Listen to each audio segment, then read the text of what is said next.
Osimhen, Victor James Osimhen. Good morning and welcome. This is the beautiful game on a Saturday morning. It's the 11th of October, 2025.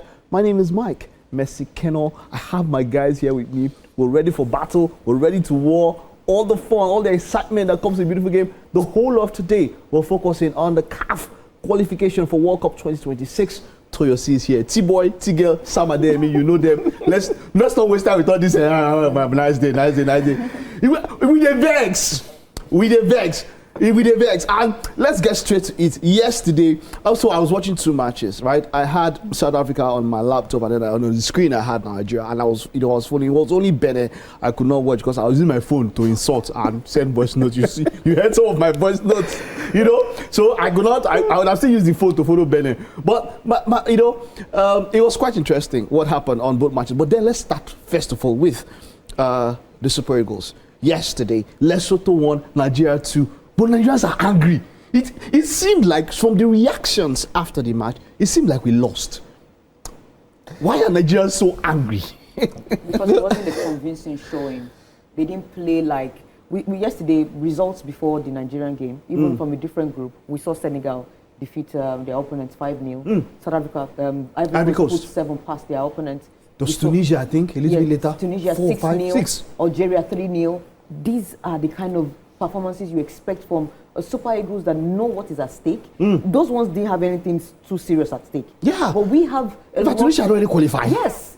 We had they were away. We had a lot at stake. And then when it comes to goal difference too as well, we needed to score more goals to put us in a very comfortable position. So if you cannot put 4 unreplied goals past Lesotho, so what are we doing?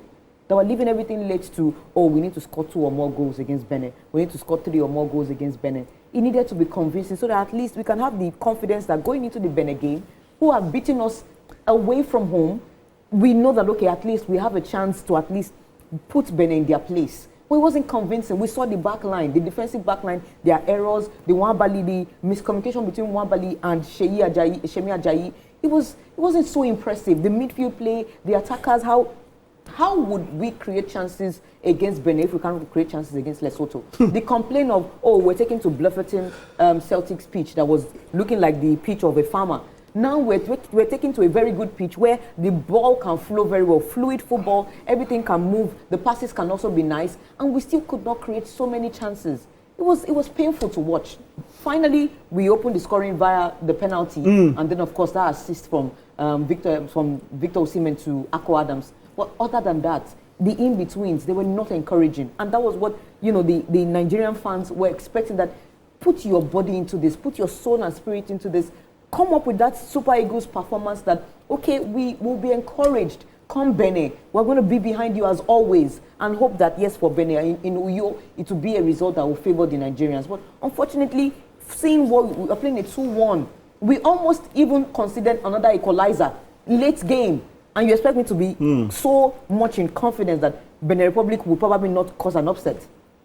All right, Sam, the scoreline, of course, was 1-2. And let's talk about the first half. Just before, look, for me, the first half, if I use the words, you heard my voice notes. If I use those words now, this is the last time I'll be on TV. But so I want to try and bring it down. It was disgusting. It was repulsive. It was nauseating. Mike, you see, Sam. Sam. We play football. Yeah. There are times when there's time when every month we used to play football. We're not professionals. What we do, we say pass the ball. There's one we shall rest. Baba, no stress. Pass, rest. Pass, move, rest. See, it's basics of football. My 5-year-old nephew would do basics of football. Pass, rest, move. Pass, rest, move. We could not even string 4 forward passes. There was this pass, twice he did it. He would just come, do Baba chair, turn around. This is what you do. You hold the ball. God, I need to stand up. You need to bring the ball. Don't hold the ball like this. I'll do like this. When he does that, he will now chip it and throw it straight. Mike. He did that twice. I mean, thrice. You remember that? Mike. Sam, what can you say about that disgusting first half? So it's I don't want to sound like a broken record because it looks like, hey, so this guy is pessimistic and all of that. But then I made up my mind about the Super Eagles since the June qualifiers. Okay. And that's why some of these things it's not like a surprise to me. I don't really get it. I don't take it to heart any longer because I have made that commitment. I mean, I've made the peace with myself since the June qualifiers that Nigeria is not going to the World Cup. And I'm not stressing myself about Nigeria.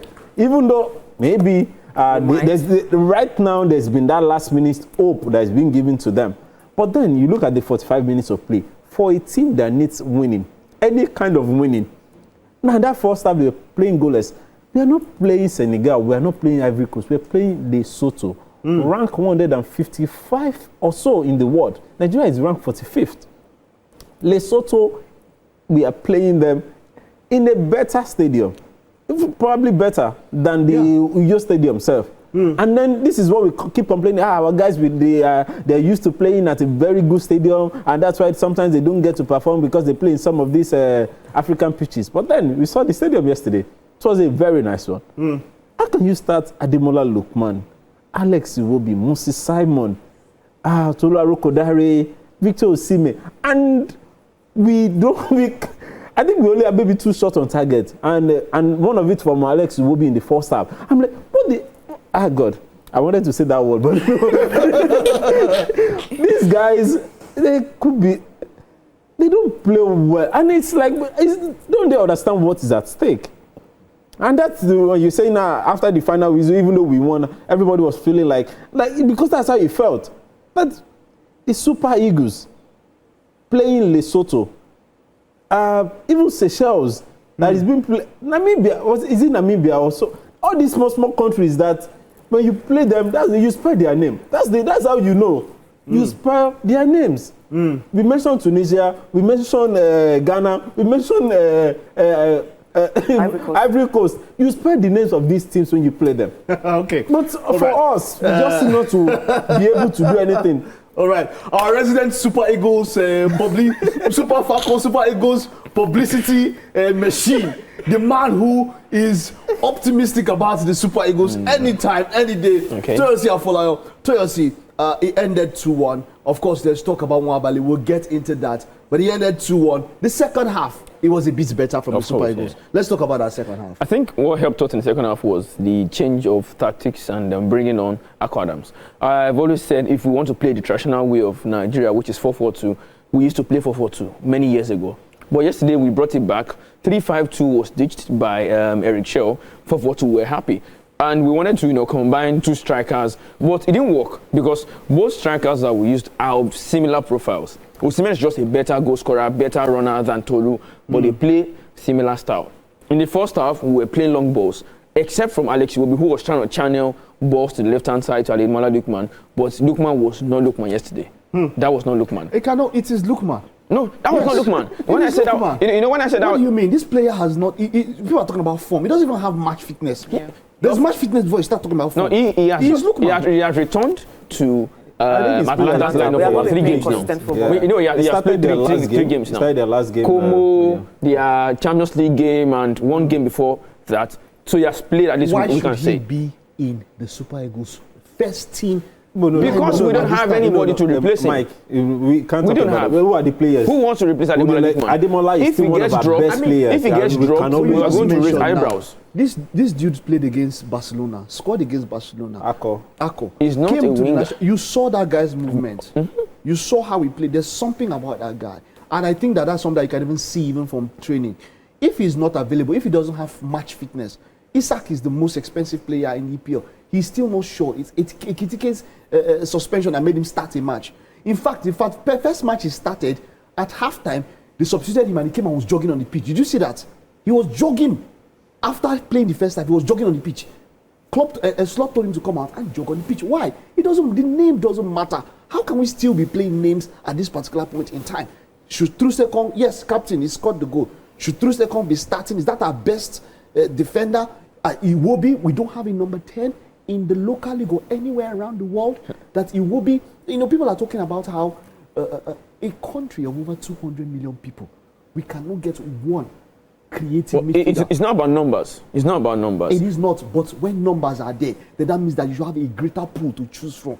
Go to the grassroots. If we start, are you saying that all from what our top clubs? What are they now?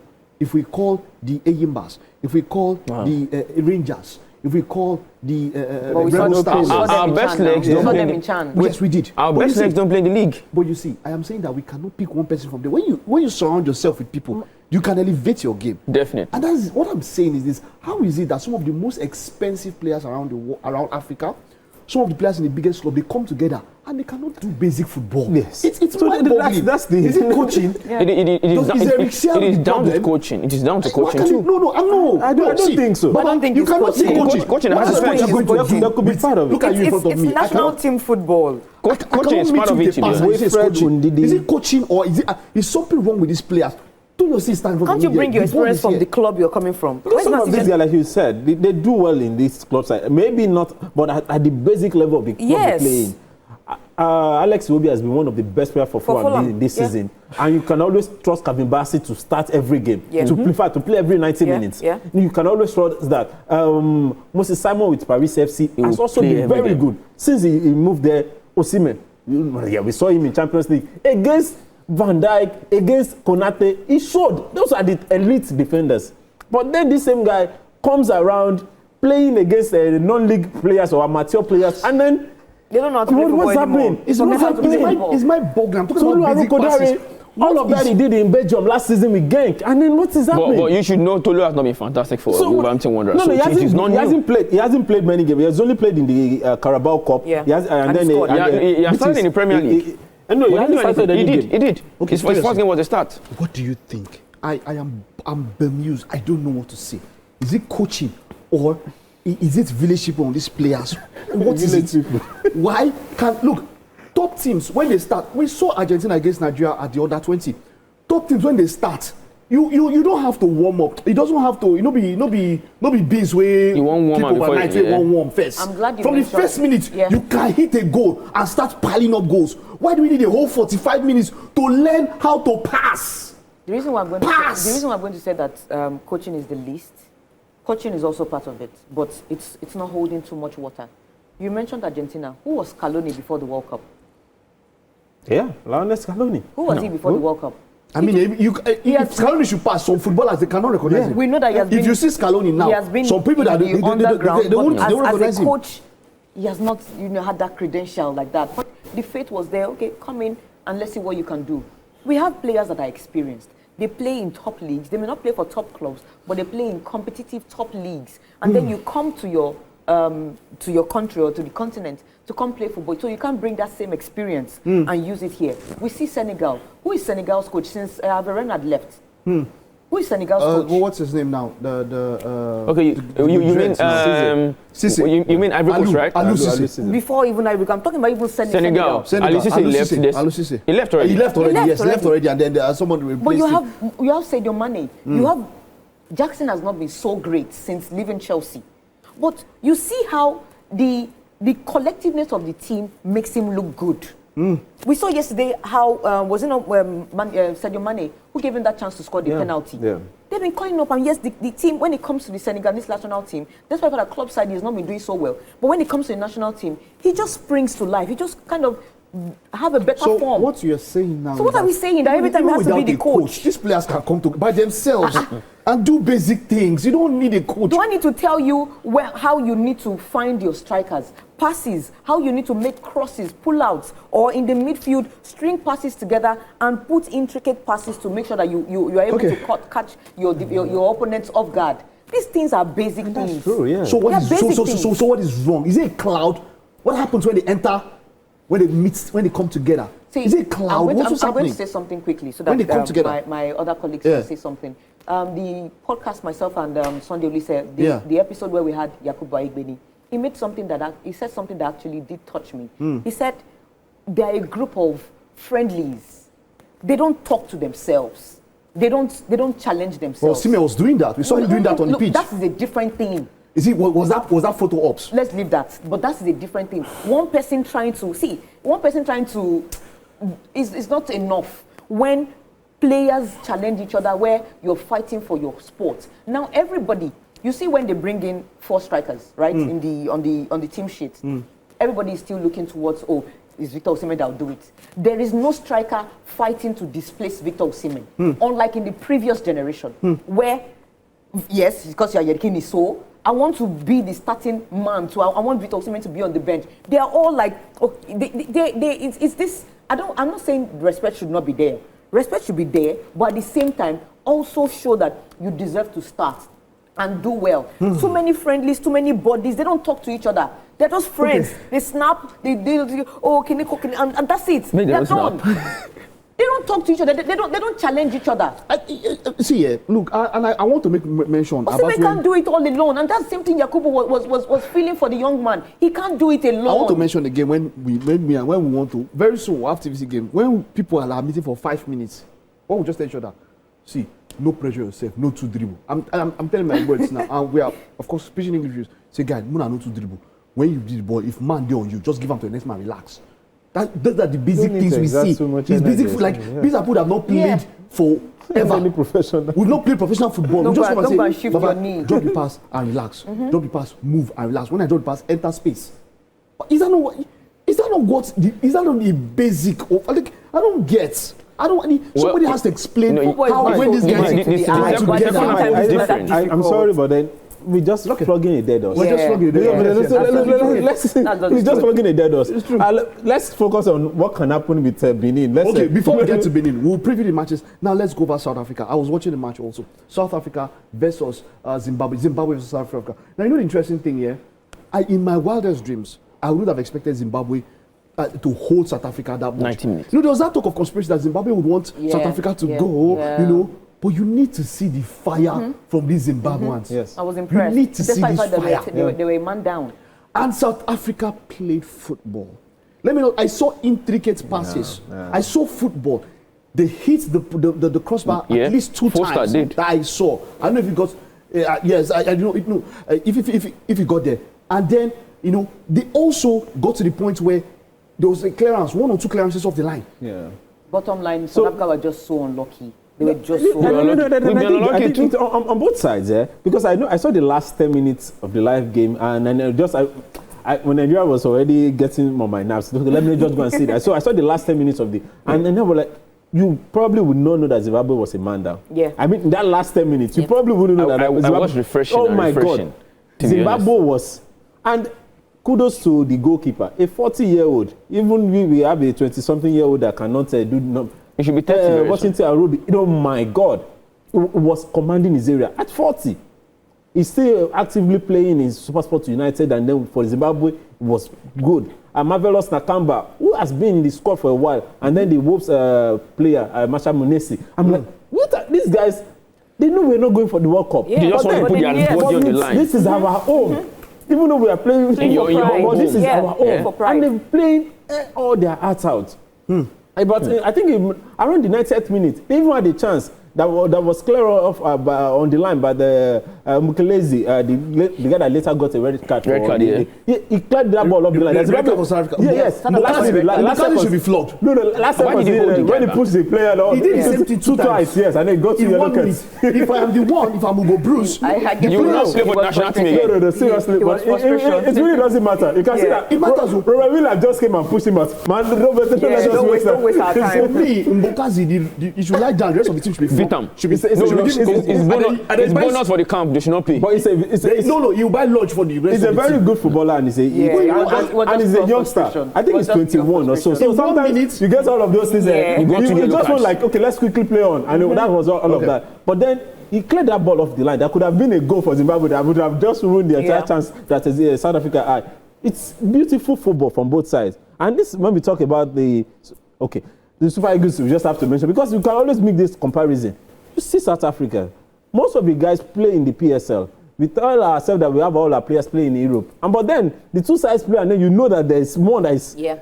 The football, that, as we call it, the beautiful game, you know the difference. You enjoy watching a particular side much more than the other. I just wish we could play as a team. Unfortunately, it's not for Zimbabwe, I mean, for South Africa, they couldn't get a win in that match, but everything was going well for them. All the players that came in, the support around the stadium, in fact, the players were crying on the pitch. Now we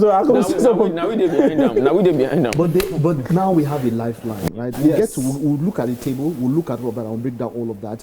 But it was a shock for me, and I was impressed with Zimbabwe. It gave me that feel that, yes, even as people talk about how Africans can be easily bought in some ways, but the zeal with which Zimbabwe played, I was proud of them. There's something there because Hugo Bruce was actually very dismissive of the Zimbabwean team. That's what happened. And then there's this beef between South Africans and Zimbabweans right now. So, before, they were not supposed to play in South Africa. They were supposed to play in their own home. But when they now brought it back to South Africa, it was more like South Africa dismissing whatever Zimbabwe have done. And, it was more like history and, should I call it pedigree. That's just what they wanted to fight for. They wanted to fight for themselves. And I think for Rwanda, they might also be doing us that favor. All right, now let's move over. You just mentioned Rwanda now. That one is another one. All this one we are talking now. Yeah. Amapiano versus Jollof. Amapiano versus Afrobeat. What versus what? We'll just be here. South Africa and Nigeria will just be measuring themselves. Benin will just go to World Cup like joke. I will be happy if Benin goes to World Cup. Benin defeated Rwanda away from home, and all they need to do now is beat Nigeria. Or a draw. Or even a draw. They can draw. Do you know the funny thing? With a loss, they can even go to the World Cup. Yeah. That's it. The playoffs. If we don't score so much and South Africa lost, South Africa draw safe. With a loss, Benin can even still go to the World Cup. They defeated Rwanda. Genotro has been Genotro is now an error because it seems like since Genotro, we've not been able to get it right. It seems like we underrated him or something. 2022. Look at what he's doing with Benin. Usually we don't always appreciate what we have until we lose it. So that's typical Nigerians for you. It would be something of joy, great joy for me if I see Genotro take Benin Republic to the World Cup. Because trust me, even at the last AFCON, they didn't do so great, but they did well. They were decent. Right from time since he joined Benin Republic, they've been doing so. He has been imprinting that his style on them. Yeah, that 20s and all of that might not be so beautiful, which we delusionally ask for here.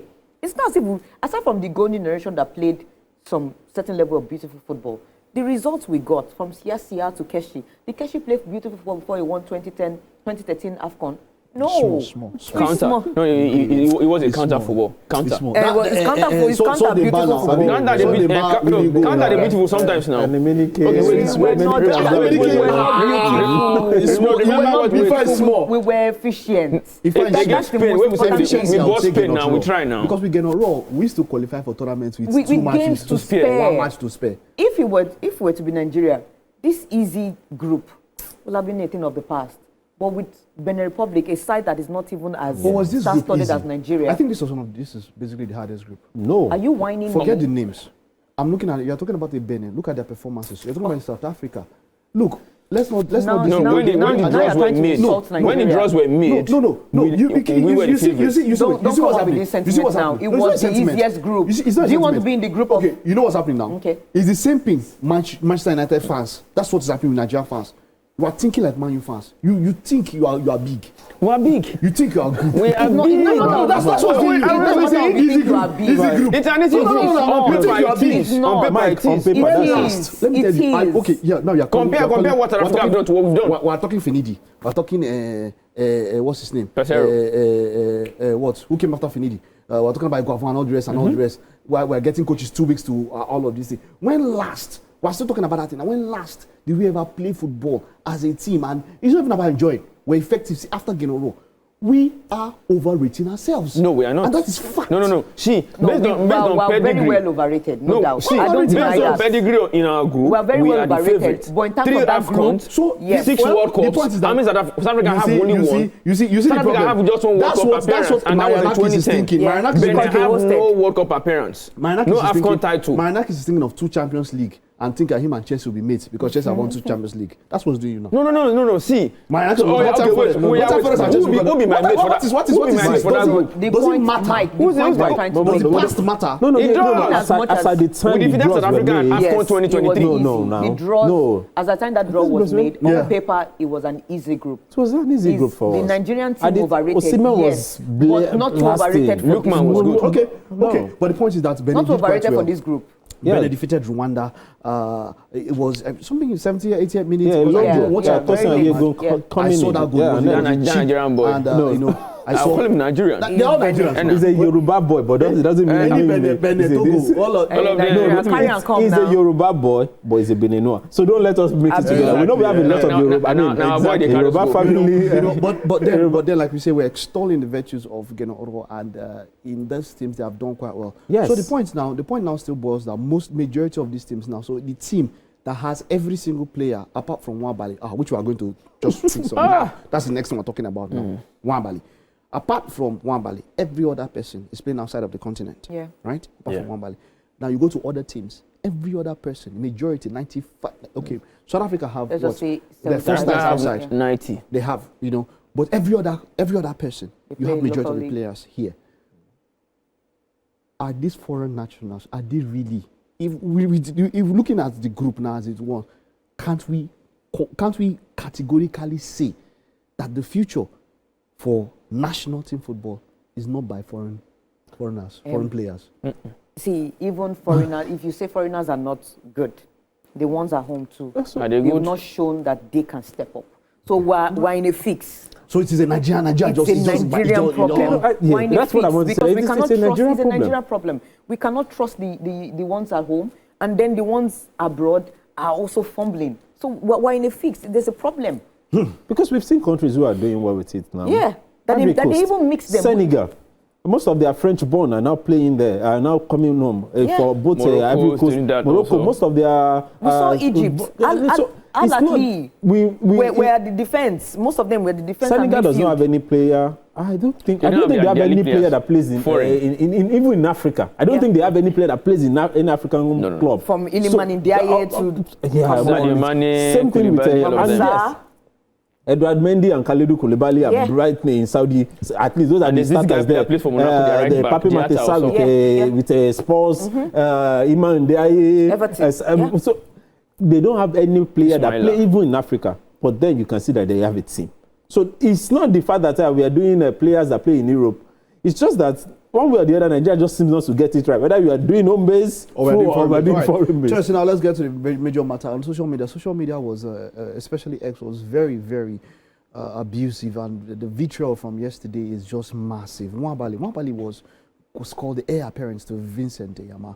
They have the same shape of head. He said Vincent Eyama removed his head. Eyama's head was fine. He said Eyama is a Eyama bank account. He can save anything. Vincent, heir apparent. In fact, we made comparisons. AFCON came out, wonderful, Nigeria's best keeper.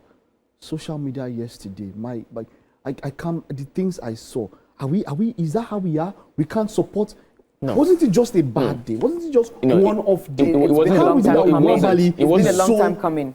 How is it that Nwabali is called the worst thing? In fact, people are saying that they would have even used Akot from this instead of Nwabali. Akot made that schoolboy error. Okay. Let's forget about Akot. Onana used to make error too now. Okay, so the thing is, for Nwabali, I've been saying he's been riding on that AFCON tax. At the time, we were hungry, and then they gave us peanuts. We took the peanuts because the peanuts could satisfy hunger for a while.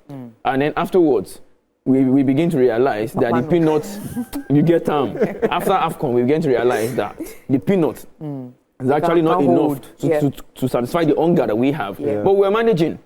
And I would say we sabotaged ourselves because we knew that Maduka Okoye was performing well at Udinese. Yeah. He was back. Yeah. But the problem was, why would we drop somebody who's been with the national team since AFCON 2023? It was, I would not want to blame some certain set of people, but I would say that we sabotaged ourselves by making him so overconfident. There were games that Nwabali should not play. Allow the backup goalkeepers to test themselves, but you're giving him opportunity to stay there. And you know what? We'll pick up on that. We're talking about Nwabali. We'll take a very short commercial break. Stay with us. It's a beautiful game on a Saturday morning. Well, welcome back. It's a beautiful game, and then we're talking Nwabali. You were talking about the tax. It's AFCON task and all of that. So you're saying that do we have a keeper better than him? Of course we do. My problem. My problem is the fact that we Nigerians don't look beyond mistakes. Mistakes in Nigeria. If you like, do 100 good things. When you do 1, 2, 3 mistakes, you are gone. So are you saying that, and which is what I think. I think that the vitriol, the attacks on Nwabali were too much. They were not too much. See, I watched every of their World Cup qualifiers at home against South Africa. When we played 1-1, the goal they scored us, Nwabali could not control his defense. That's one. the game we played against, we played some games this year in Nigeria. Nwabali was at fault in almost every goal we conceded. Control your defense. Not be everything we shout.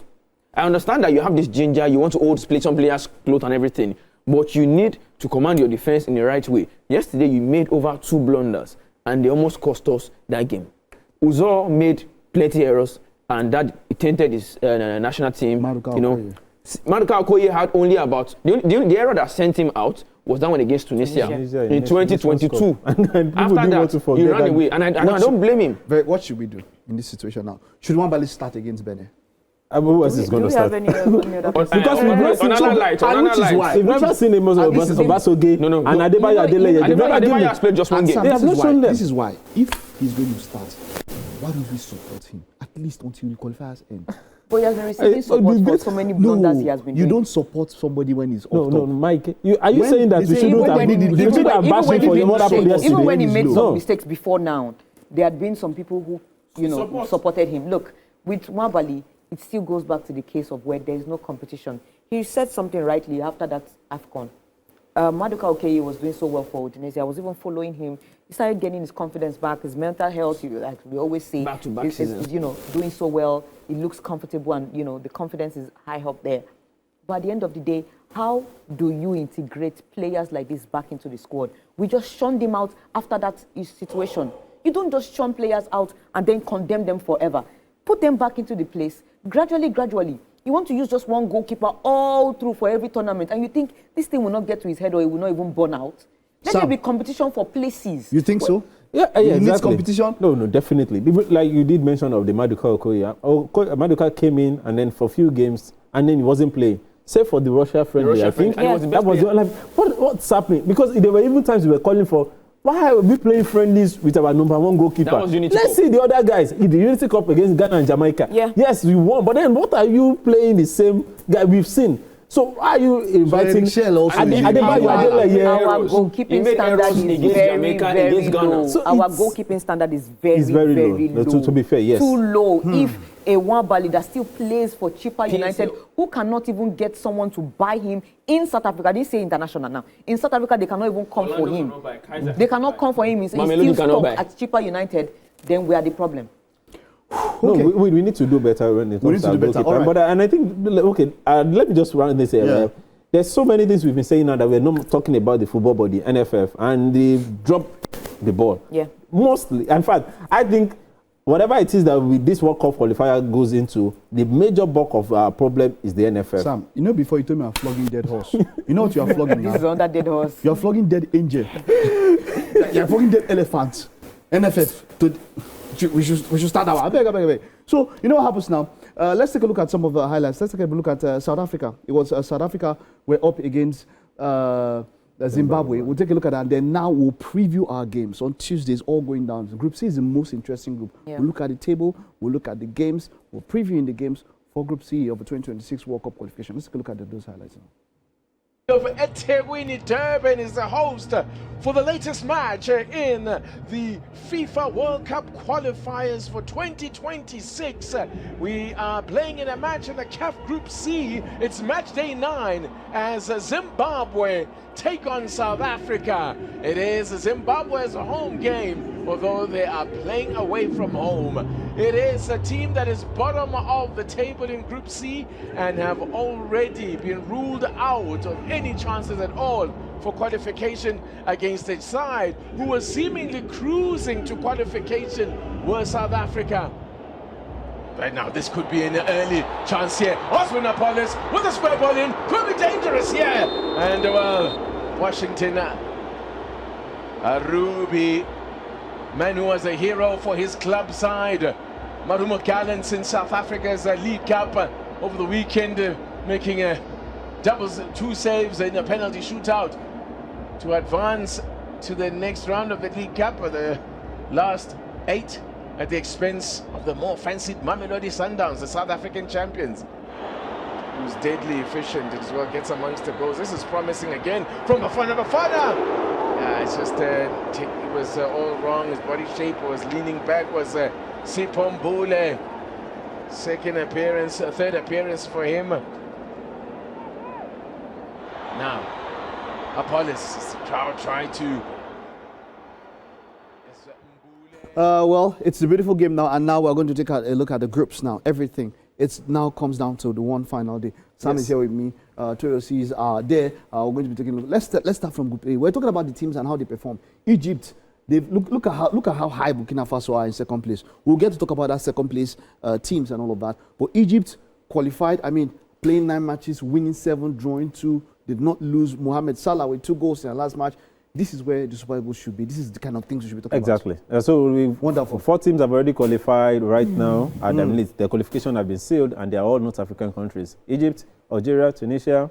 We'll get to all of that. Senegal, of course, they have to take it up on the last match day. DR Congo are also there. It's going to be quite interesting in Group B. Exactly. This is the one now. This is the most exciting group for qualification now. Now, the final match day. Now, if the team to do, I'll bring out a calculator. Should we bring out a calculator or maybe just leave out? Okay, Sam, let's take a look at this thing now. Let's take a look at this group now, right? Let's take a look at it now. Benin is going to be playing Nigeria, right? Benin is on 17 points. Nigeria is on 14 points. Okay? That's a very good one now. Okay? All right. Now, Rwanda is going to be taking on South Africa. And then Lesotho will take on Zimbabwe on the final match day. What will need to happen for Nigeria to qualify straight up? South Africa will need to lose, right? And we need to beat Benin. So Nigeria needs to beat Benin by more than 1 goal. So there's the thing that's okay, even if it's a long goal win, Nigeria is able to qualify based on head-to-head. We lost 2-1 to Benin. If you win by 1-0, that's on head-to-head, we seem to have an edge. But then it's better not to look at that. If Nigeria can get a win against Benin, it will be very nice. But then they also need South Africa to lose against Rwanda. But South Africa is playing this at home. They are playing Durban. But if Zimbabwe could hold them, it's not impossible that Rwanda holds South Africa. There's just a bit of difference in that because Zimbabwe is technically at home in that particular game. But here, there's nothing to lose. I'm like, everything is to go all out. Everything is on the line. Everything is on the line for us. All right, for South Africa to do this. Tigil, let's see this now. Let's preview that game now. Nigeria will be up against Benin, right? What do you think is going to happen on that day? Nigeria playing Benin, South Africa playing Rwanda. We cannot go. We will have to look at the 2 games hand in hand. With what has happened now, what do you think is going to happen with that particular game on Tuesday? Nigeria has to defeat Benin Republic. This time around, we're at home. They lost the first game 3-1, the reverse fixture anyway, 3-1 to Benin Republic. So this time around, score. I don't know if conceding would be inevitable. I think it's not inevitable that Nigerians will concede against Benin Republic. But if they can do that, that will be amazing and perfect.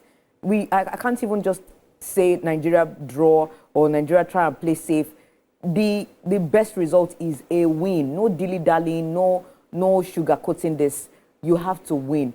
All that effort they didn't put in previously, they have to now gather it, summon the spirit of the former Super Eagles, summon all the witchcrafts and whatever. I don't want to know where the source is coming from. Just summon everything, that Nigerian spirit, and win come Tuesday against Benin Republic. Because trust me, the way I see it, the whole thing, aside from Benin Republic looking like, oh, they might just go because they need a draw and they are on top of the table, I kind of feel like this whole thing is set up for South Africa to go through.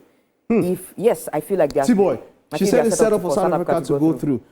T-Boy, what do you think? South Africa against Rwanda. What do you think would happen there, and how would it affect the Super Eagles' chances? Well, South Africa are playing at home, and it is something that we also need to know that South Africa might just be winning that game. If we defeat Benin Republic, South Africa are going to the World Cup as the group winners, automatic. But of course, we cannot put our eggs in one basket. That is why we have the second place position to play for. There is this Eritrea effect. The Eritrea, they actually, they said they were not going to be playing the FIFA World Cup qualifiers because most of their players, they abscond whenever they go for away games. They seek asylum and everything. So they said they were not playing World Cup qualifiers. And as a result of that, 5 teams, most of the groups have 5 teams. So the result against the last position in every group will be nullified. For example, Nigeria have played, if Nigeria finishes second, you are going to minus 2 points because we drew against Zimbabwe twice. That's 2 points. And if the likes of DR Congo, the likes of Burkina Faso were in second place for that playoffs. If they, of course, make that playoffs, then they have to remove at least 6 points, some of them 4 points. But that is where Nigeria has to come in. If we win our games against Benin Republic, there's a chance that we might be making it via playoffs, or if South Africa draw that game against Rwanda, or possibly they lose, which I'm praying for, Nigeria will definitely qualify automatically. Okay. All right, Sam, well, here with the second place teams here, we have Gabon, we have Cameroon. Now, depending on how those teams, how the group ends. So we cannot do so much now until the group ends. Now, CAF had to mention, and even that circular that they dropped was, it was dated March or so, based on Eritrea. So that means that the groups will have to be played, and then, of course, the points from the last place team or the worst team on any table will be taken away from every other person, what they got against them, so that it can seem equal. But looking at this, as all of it is, Gabon, of course, on top there, Cameroon, DR Congo, Madagascar, Burkina Faso, Uganda, Niger, South Africa now, and all of that. What do you think? You think, for me, I would say that the playoff route is even harder. We should fight for. No, the playoff route is harder for any team. But if we beat Benin, no matter what happens, if South Africa beats Rwanda, it's no matter. If you like, let's beat Benin 1,000-0. Yeah, it really doesn't matter. It's all over. But then so something that I think we just need to let everybody know, because a lot of people are looking at this Eritrea rule in this case only applies to second best place team. So it's not, even if after the group winners have been taken, that's when they now use that rule for the rest of the teams. So everybody should understand that if Benin wins top of the group, they qualify. It doesn't matter the number of points they got against. It doesn't really matter the number of points they gathered against those teams. It is the teams that come second place that is going to we're going to be looking at deducting the number of points from. And as it's for right now, Nigeria is not even there. South Africa is the second best placed team in our side, and that's in our group, and that's why they are here. If Nigeria gets to win against Benin, so Nigeria will now have currently on 14, and then they've got about 3 points. That will be 17 points, and then 2 points will be deducted from Nigeria to give us 15 points. Then we now look at that 15 points with other teams who are in the second place team, because out of the 9 teams, it's only the top 4. If Nigeria gets to win and they deduct 2 points, because we only drew Zimbabwe twice, we get 15 points. 14 plus, we get 15 points. And then our 15 points. Sam studied statistics, so it's not a problem. Now, Sam, we need to analyze this thing. He studied statistics. It's not a problem. The figures are not an issue. So with the 15 points, then we now look at the teams. Gabon currently, who leads with that, they have 19 points. I can't remember the team that is less. That is the small. That has the lowest rank in their team. But then, even if they are taking 6 points off Gabon, as it is right now, if they win their last game, they will be on 22 points. If they deduct 6 points from them, they will be 15. So they still qualify. But then we look at Burkina Faso, we look at Gabon. We look at which the other teams that were higher ranked than us. So it's not a straightforward thing for us. That okay, even if they deduct all these points, then Nigeria. If we beat Benin by just 1 goal, Benin will still be above us. So on goal difference. But then I understand that the head-to-head we count we'll first. supersede before goal difference. So that means we'll go over Benin. Yes. And then we'll show off second place. I'm going to fight for that if we beat Benin. But it is not impossible that Benin beat us. No. That one we can do. They've done that here before. All right. During the Nations Cup qualifier. All right, let's see from both of you here. You've mentioned, now you've looked at those matches now. Who is making it out of Group C? Both of you, who's making it out of Group C? I think South Africa will go through. Okay, she's saying South Africa. Home is where her fan peace. So I'm going with Nigeria. I love that. This man is too patriotic, man. I'm going to go with Nigeria because it is not over until it's over. South Africa can draw. Who believed South Africa would have drawn yesterday's game? So South Africa can draw the game. They can also lose. The tension is going to be for South Africa. It's going to be on Nigeria. It's going to be on Benin Republic. But I believe that what happened in 2022, where riot happened in Abuja, it won't happen again. I so much believe about that. So I will still not forget that match against Ghana. 71st minute, I think it was 1-1, and through Stecom is passing minutes. I still won't forget that match. Sam, well, let's have your final thoughts. And this is not like, again, I will repeat again and again, it's not about being pessimistic or so. It's just because of I've watched football for a long time and I've loved football, and teams that we've seen so far that South Africa has been the better side. And they deserve. And they deserve to qualify. And how far I still think South Africa is going to qualify. Then Benin will come second.